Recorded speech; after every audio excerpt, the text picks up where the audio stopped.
Hey guys, Carlo here. Welcome to the vlog. In today's episode, we are going to unbox a pair of Jordan 1s that sell for 1 million pesos or over 20,000 US dollars. You heard that right. Inside this box is a pair of shoes made out of glue, rubber, and cloth that resells for 1 million pesos. Let's go.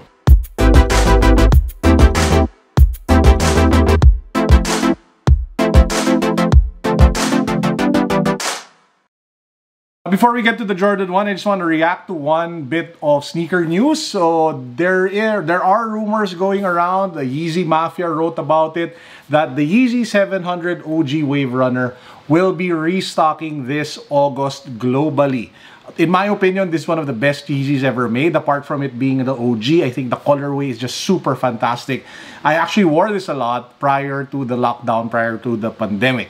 So if you guys are in the market, or if you've always wanted a pair of Yeezys and you have been saving up and you have the budget, August, if ever it comes true, I think this is really one of the best Yeezys to own. And hopefully, because of the re-release, the resale prices will go down. Even if you don't manage to cop one for retail, if you still want one, hopefully hindi siya ganun kamahal. Or maybe even below retail. Wow, fingers crossed, you know?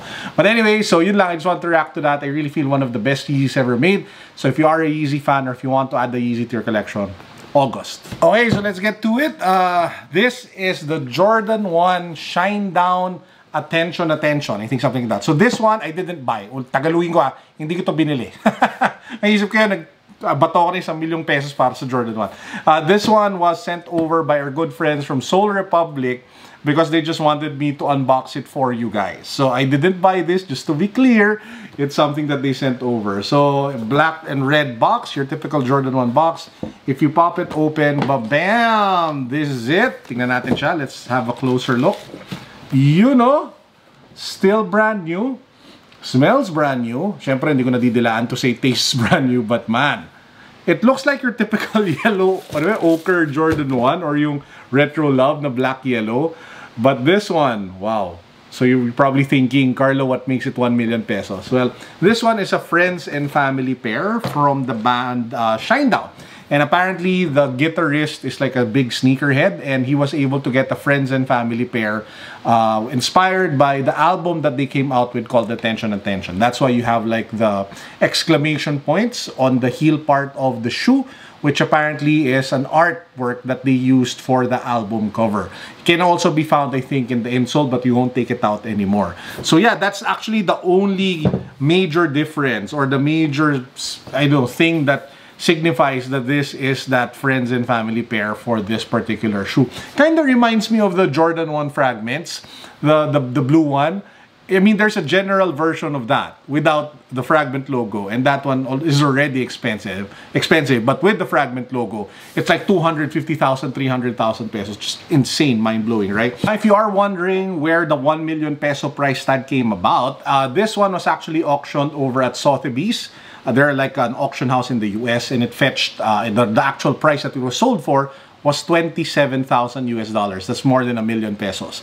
If you check StockX though, I think the last pair, size 11.5, that was sold of this was sold for a little over 12,000 US. That's roughly 500 something thousand pesos, which is still pricey AF. Now, probably one of the reasons is that it is so limited.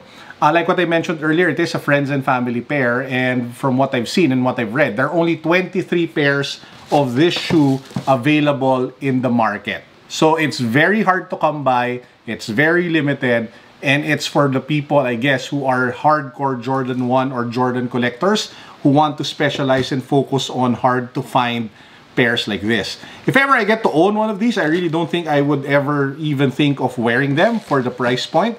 I think this is one of those investment plays that you just hope that it appreciates value over time, not necessarily like one you would wear. Because come on, why would you wear like 1 million pesos on your feet, right? Because if it gets beat up, then the price goes down.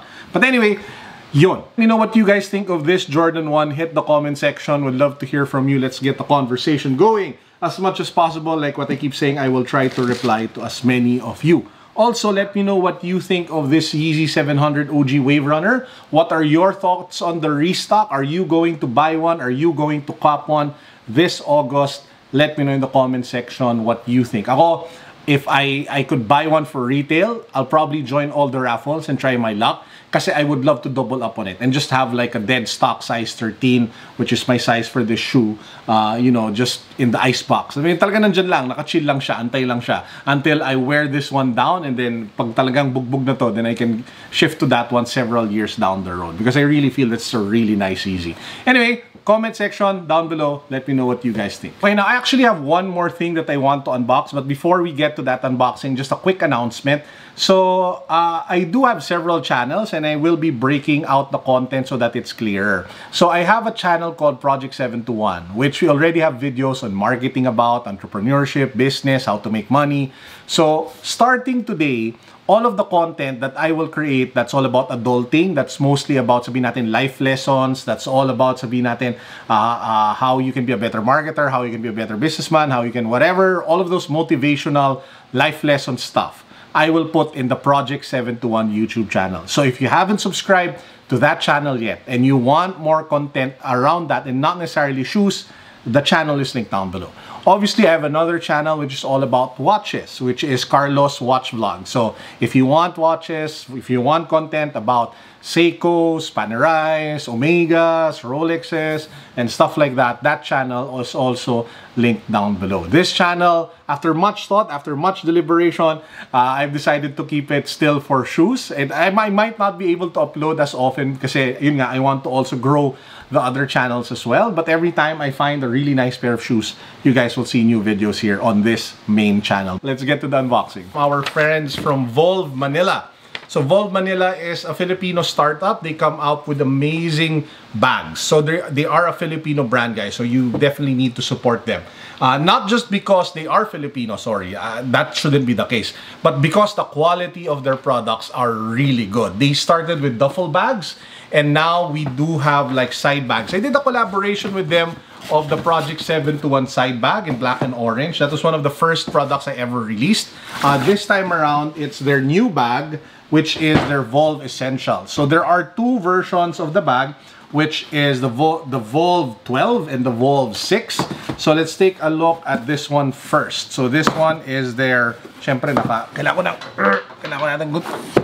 kailangan natin ng unboxing knife. So let's start things off with the Volve 12. So ganyan yung packaging, really nice. And then we get to the actual bag. Oh, nice! It even comes with its own dust bag. So dito nyo makikita the attention to detail that Camille and Kendrick put into their products. Sila, by the way, yung founders ng Volve Manila. So you know, ganda! So it's a really nice looking side bag. You have black and white color. You have a front pocket like this. And then you have another pocket here at the front. So, ang dami mo pwedeng ilagay. You can put your smartphone, your gadgets. And then you have the main compartment over here, of course, which is padded. So, it protects your electronics. And you do have another compartment here at the back. And you have the Volve branding on the strap of the bag. So, that's a bigger version. They do have like a smaller version as well. This one. So, let's also take a quick look. So, buksan natin siya. So, if you want something more portable, something more lightweight, or if you're a lady and you want a smaller bag, this one is an option for you to consider, no? So, buksan natin siya. Tada! Ayan, no? Actually, may gold accent pala siya. Ayan, no? Kita nyo? So, this one is in gold. That's a gold color over there, metallic gold. Then you have the Volve logo. And again, it is slightly smaller compared to the first one. Now, if you guys want to order any of the Volve bags, please do check their IG out. We are also going to release a collaboration side everyday carry bag. So it's smaller. I showed it already in previous episodes. That one is dropping on April 30. So if you want like a smaller bag than any of these two, check that one out. It will be dropping April 30. But if you want something bigger, you can go with this one, or you can go with the bigger version. Or if you want to go with the biggest version, you can go with their duffel bag, their sneaker duffel bag as well. So yun lang. Shout out Kendrick, Camille. Maraming salamat. Boom! Before we finally end the vlog, let me just thank every single one of you who bought our Project 721 Sneak Attack merch. So, the Noragi jacket sold out in 2 minutes. As in talaga, I was really surprised. So, maraming salamat for the support. We appreciate it in behalf of Project 721 and Sneak Attack. Thank you for your support, guys. We still have a couple of hoodies and shirts in sizes, broken sizes left on our Lazada shop. So if you want any of them, I will link them down below. Also, our tactical shorts, which was delayed, will come out maybe early May. So if that's ready, I'll let you guys know as well. So anyway, that's actually it for today's vlog. I hope you guys have an amazing weekend up ahead. This is Carlo signing out. Peace. God bless. What's up? Boom.